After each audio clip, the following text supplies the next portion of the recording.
اما بعد بسم اللہ الرحمن الرحیم۔ محترم ناظرین کرام، ہم نے فعل کا سبق شروع کیا تھا۔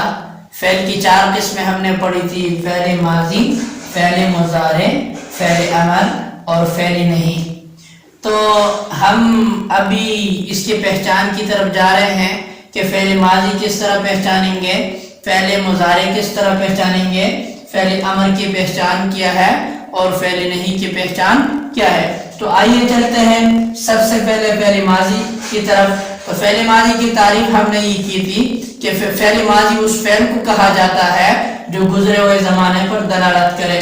تو اس کی پہچان کیا ہے، اس کو کس طرح پہچانیں گے؟ تو دیکھو، اگر قرآن مجید میں یا عربی میں کہیں بھی اسی وزن پر فعل، فعل یا فعل کے وزن پر کوئی لفظ آ جائے تو ہم سمجھیں گے کہ یہ فعل ماضی ہے، ہم سمجھیں گے کہ یہ فعل ماضی ہے۔ مثلا ضرب آ گیا قرآن مجید میں، حاسب آ گیا یا شرف یا کرم آ گیا تو ہم سمجھیں گے کہ یہ فعل ماضی ہے۔ اخیر میں اگر الف بھی آ جائے لیکن شروع میں وزن یہی ہے تو ہم سمجھیں گے یہ فعل ماضی ہے۔ مثلا ضرب آ گیا تو ہم سمجھیں گے شروع میں فعل کے وزن ہے، اخیر میں الف آیا تو یہ الف تسنیہ کی علامت ہے۔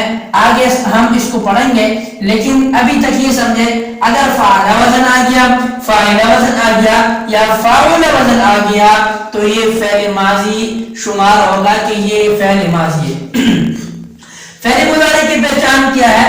تو فعل مضارع کی پہچان یہ ہے کہ جس فعل کے شروع میں الف، تا یا نون میں سے کوئی لفظ آ جائے تو ہم سمجھیں گے کہ یہ فعل مضارع ہے۔ مثلا یضرب ہے، یضرب تو اس کے شروع میں یا آیا ہوا ہے، اس کے شروع میں یا آیا ہوا ہے، یا ینصر ہے، اس کے شروع میں یا آیا ہوا ہے، یا انصر ہے، اس کے شروع میں حمزہ آیا ہوا ہے، حروف عطین میں سے حمزہ، تو اسی وجہ سے یہ فعل مضارع ہوگا۔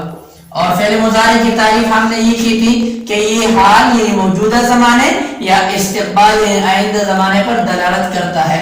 فعل امر کس طرح پہچانیں گے؟ تو فعل امر اس طرح پہچانیں گے کہ یا تو اس کے شروع میں لام آ جائے گا، لام مقصور جس پر کسرہ ہوگا، زیر ہوگا، مثلا لیضرب، لیضرب، اور اخیر میں سکون آ جائے گا، جزم آ جائے گا، لیضرب، لیضرب۔ اور اسی طرح اگر شروع میں حمزہ آ جائے، حمزہ، اور مثلا اضرب، اور اخیر میں سکون آ جائے تو سمجھیں گے کہ یہ امر ہے، سمجھیں گے کہ یہ امر ہے۔ اور اخیر میں فعل نہیں ہے، جس فعل کے شروع میں لام آ جائے اسی طرح اور پھر اخیر میں سکون آ جائے، مضارع آ جائے اور اخیر میں سکون آ جائے تو سمجھیں گے کہ یہ نہیں ہے۔ مثلا لا تضرب، لا اضرب، لا اضرب، اور اگر اخیر میں سکون نہیں ہے تو پھر فعل نہیں، یہ نہیں ہوگا۔ اگر اخیر میں سکون ہے تو فعل نہیں ہے۔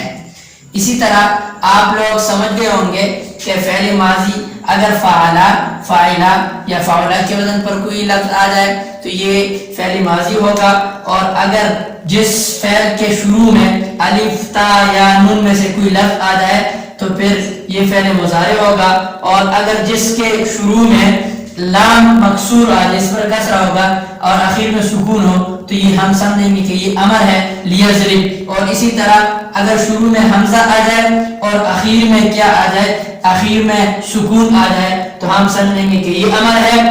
اور فعل نہیں کی پہچان یہ ہے کہ جس میں آخر میں سکون آ جائے، ساکن ہو جائے اور شروع میں لام آ جائے، مثلا لا تضرب، تو ہم سمجھیں گے کہ یہ فعل نہیں ہے۔ امید ہے آپ حضرات فعل ماضی، فعل مضارع، فعل امر اور فعل نہیں کو سمجھ چکے ہوں گے۔ آپ آگے ہمارے ساتھ رہیے، انشاءاللہ آئندہ بھی اسی گرامر کو، عربی گرامر کو آگے لے کے جائیں گے اور ایک ایک لفظ کو سمجھنے کی کوشش کریں گے۔ اللہ ہم سب کو صحیح طور پر سمجھنے کی توفیق عطا فرمائے۔ وآخر دعوانا ان الحمد للہ رب العالمین۔